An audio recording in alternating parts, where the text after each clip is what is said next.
Agyarko. We have here a letter dated 10th January 2017, addressed to the Speaker, signed Nana Addo Dankwa Akufo-Addo, President of the Republic of Ghana. And item 10 is Mr. Boakye Agyarko.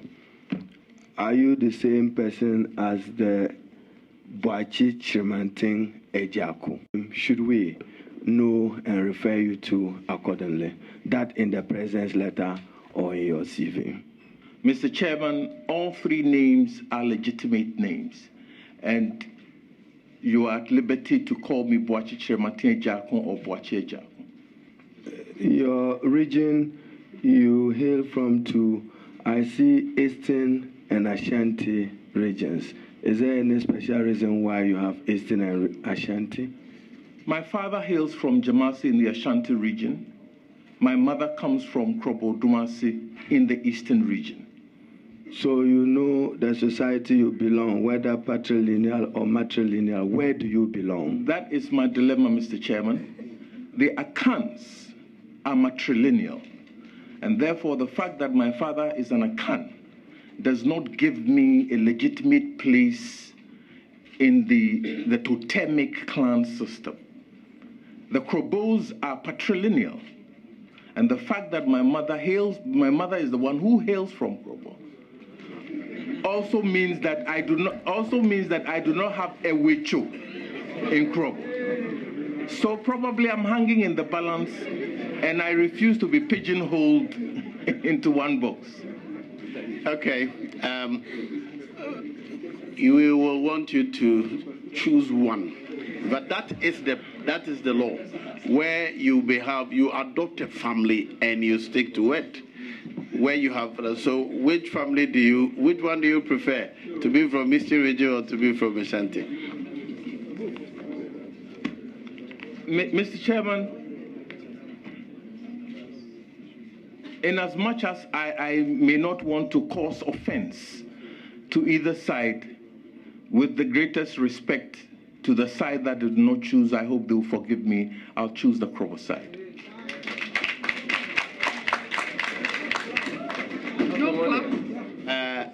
May I remind the people in the gallery that please, this is a parliament proceedings and clapping is not permitted, please.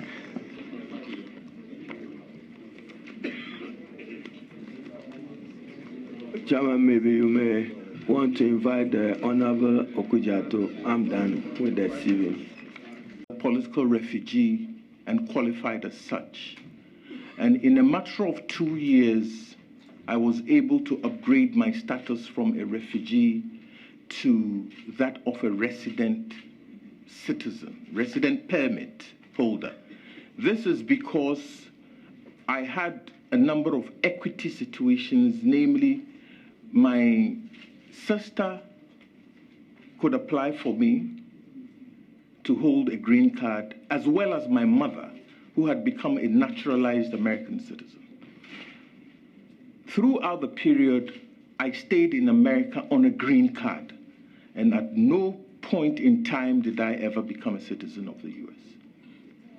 But before then, just for clarity, your MBA in financial economics, are you certain about that? Because our checks with Pace University indicates that you can offer an MBA in financial management, but they are no longer offering an MBA in financial economics. I don't know if between the period 1989 to 1992, this was possible, financial economics. Yes, between the time I graduated from Pace University, it was possible. Page 2 of the CV, can you help us with the specific locations of the Global Network Management and the International Banking Group? You do not give us an address for these entities. Can we know where they are located and what exactly these entities do?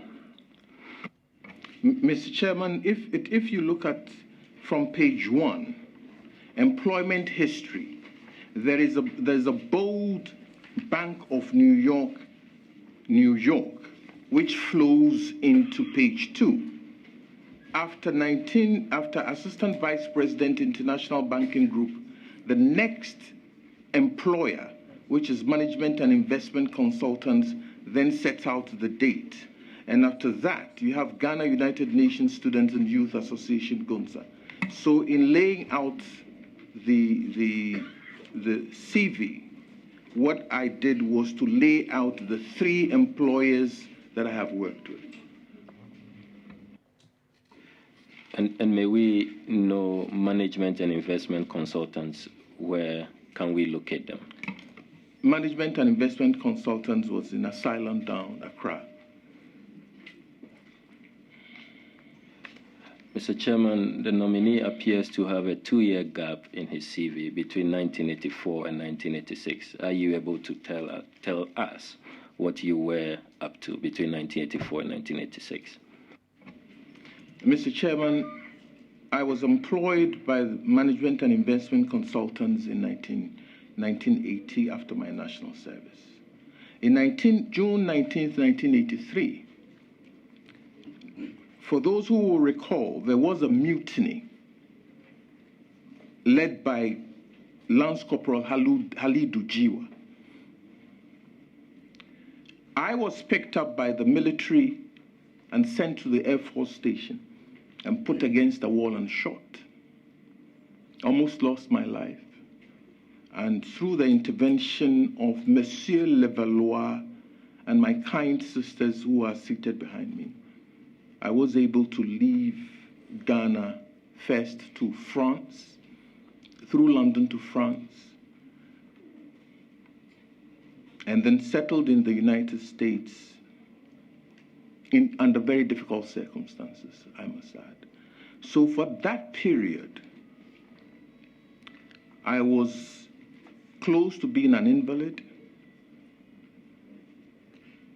and didn't do any work. Management and investment consultants, even though I left in 1983, wrote to me officially saying that as at the end of 1984, I was no longer in the employ. So my employment with management and investment consultants ended in 1984. And for the next 2 years, I was going through a series of surgeries and recuperation. My sympathies are rather touching story. Mr. Chairman, still on page 2 of the CV, I hope we will have the permission of the nominee to amend the National Coordinator, Ghana United Nations Students and Youth Association. In your earlier narrative, your brief profile that you gave, you indicated that that was your national service, but it is not indicated here as such. I hope we have your permission to make that amendment. Yes, you may. I incidentally also have my national service certificate, which indicates where I did my national service.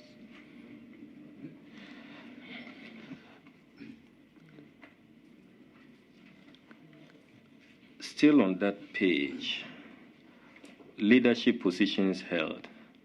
I'm quite curious, why do you have the presidential aspirant, New Patriotic Party? Do you consider that a leadership position?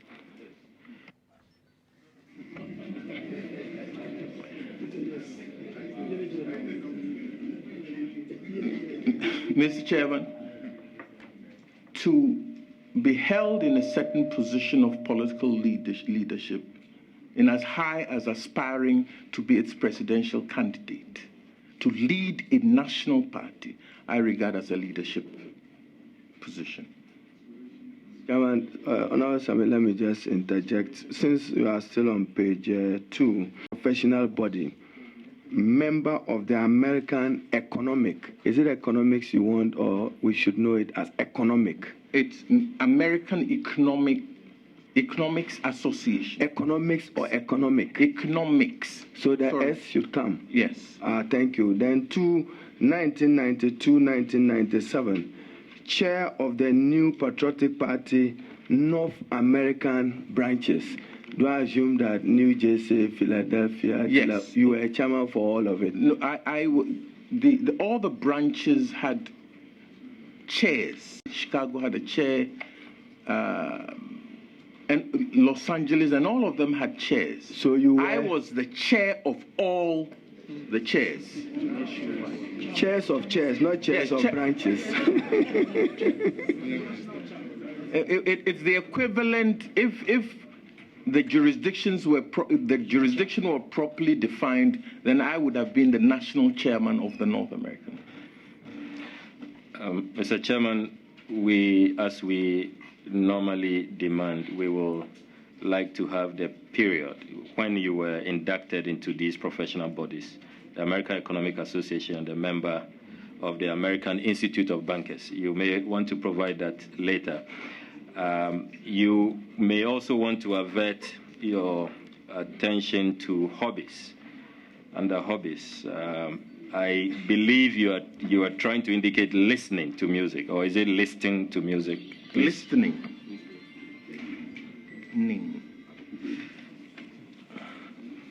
So we'll have that corrected. The Bank of New York is a very, very controversial bank. I'm sure you're aware. And I'll tell you why before I ask the question.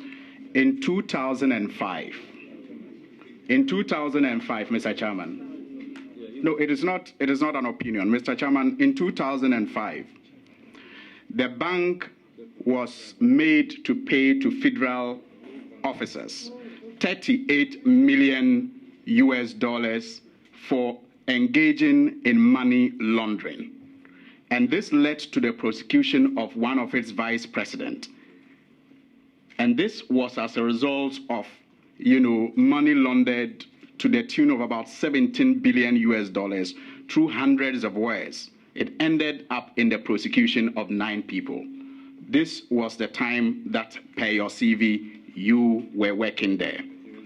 2007, the same bank, Russia, filed a $22.5 billion lawsuit against the bank for money laundering, which was settled for $14 million. And this also happened at the time that you were working there, per your CV, if it is correct that indeed you worked there. Now, in 2011, the Justice Department in New York filed civil suits against the bank, alleging a decade-old foreign currency fraud. Now the question is, Mr. Chairman. Sorry, I have tried earlier, but you go out on social media assaulting that I'm trying to prevent you from asking questions. That's why I'm indulging you. But this is clearly breaching our Rules Order 67. Can you please go on to your question? What has the bank's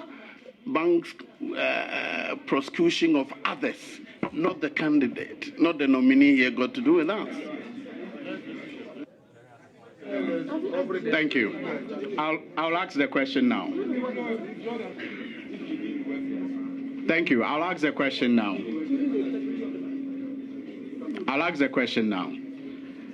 Now, can you, based on this record of the bank that you worked with, at the time that you worked, can you kindly... I guess I may also need to address an aspect of the question that you asked. That, yes, you said he's claiming that he worked at a particular location. If indeed he worked there, that seriously is questioning the integrity of the person. And unless you have evidence to prove that he didn't work there, you cannot phrase the question that way. Clearly very offensive. Colleague, and I was not here in the morning. I don't know what the chairman is talking about, but I will plead with you that in formulating and framing your questions, please be very careful and address your mind to our rules of procedure. With respect to you. I hope you take a cue and please be advised. Go on. Thank you. So the foundation still stands. And the question is, can you kindly briefly, tell us your work at the bank, how you were engaged, how you were discontinued, how you discontinued working with the bank, and perhaps later furnish us with the document that shows how you left the bank, so we can assure ourselves as a nation that you at no particular point in time played any role in these scandals that I have hinted at. Thank you. Your question is overruled. If you want another question, please go on, but please dominate disregard and the part relating to order. I can answer, Mr. Chairman. Order. Mr. Chairman. Order. Please, if you want to answer the question relating to what role you did, answer. It's in 125 countries. The money laundering issues of 2007 and 2005 and 2007 happened in London, a totally different jurisdiction from New York, where I was. A totally different jurisdiction from where I was.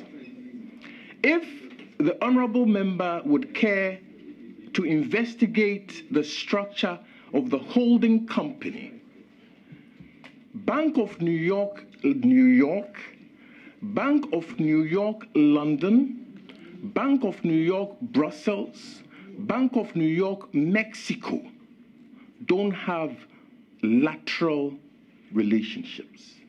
We all report to the holding company of the Bank of New York, New York, New York. It beats my imagination, therefore, that a case that happened outside my jurisdiction and a case for which was investigated and specific individuals held accountable and prosecuted without my name ever being associated with the business becomes an issue. The Ashantis have a proverb.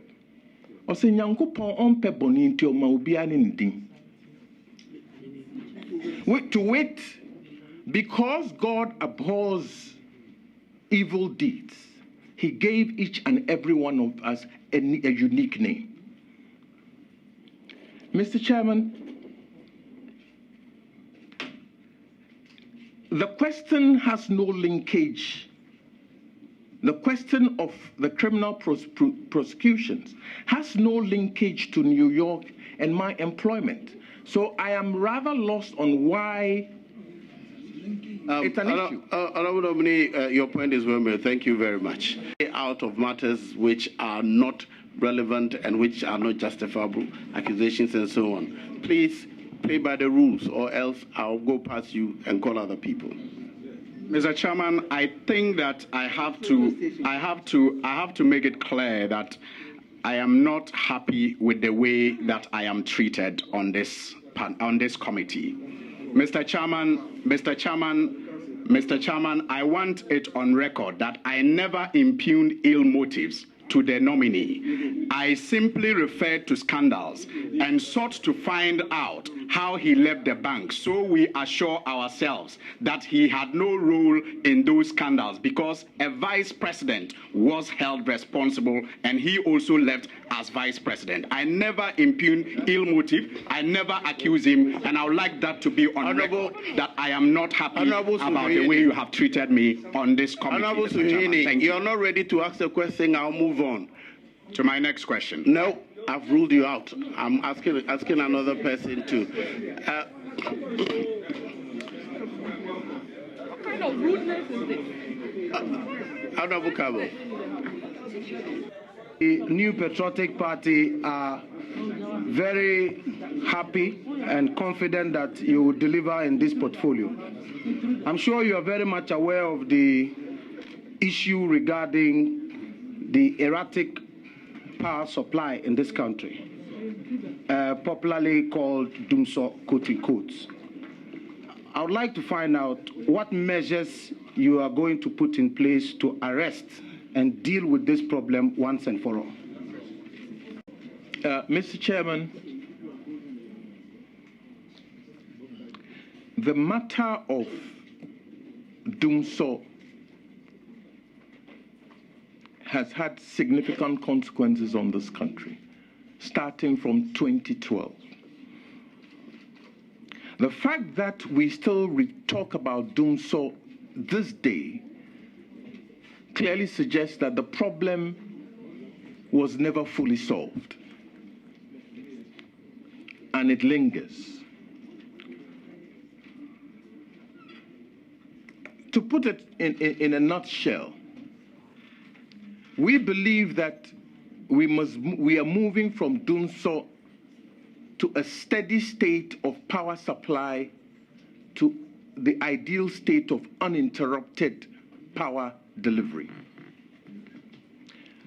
The problem of Dumso, in our estimation, is not a technical problem. If you look across the spectrum of the energy sector, we have some of the best brains and technical people in our energy sector in Africa. The problem of Dumso has been principally one of money. The energy sector we find now is seriously cash-strapped, to the extent that we now live in a debt merry-go-round.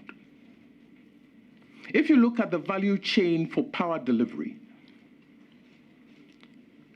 the power generator, the major power generator, VRA, and the IPPs, independent power producers, buy their crude, they generate power, load it onto GridCo, GridCo sells it to ECG, and ECG must collect the monies and pay. ECG is not able to collect and pay GridCo. GridCo, therefore, is not able to pay the power producers. The power producers are therefore not able to pay for crude. And therefore, it limits their ability to generate power. As we stand now, roughly 40–45% of installed capacity is idle. It's idle because we cannot get the gas, the LCO, or the HFO to power these plants. In certain instances, we do not even have the money to do scheduled and regular maintenance, therefore threatening the plant in terms of warranty and insurance. So the problem has largely been one of how the money has been managed in the energy sector. We have come to the conclusion that in trying to end Dumso, we have to improve the financial management and structuring within the energy sector in order to do so, and that's what I commit to do.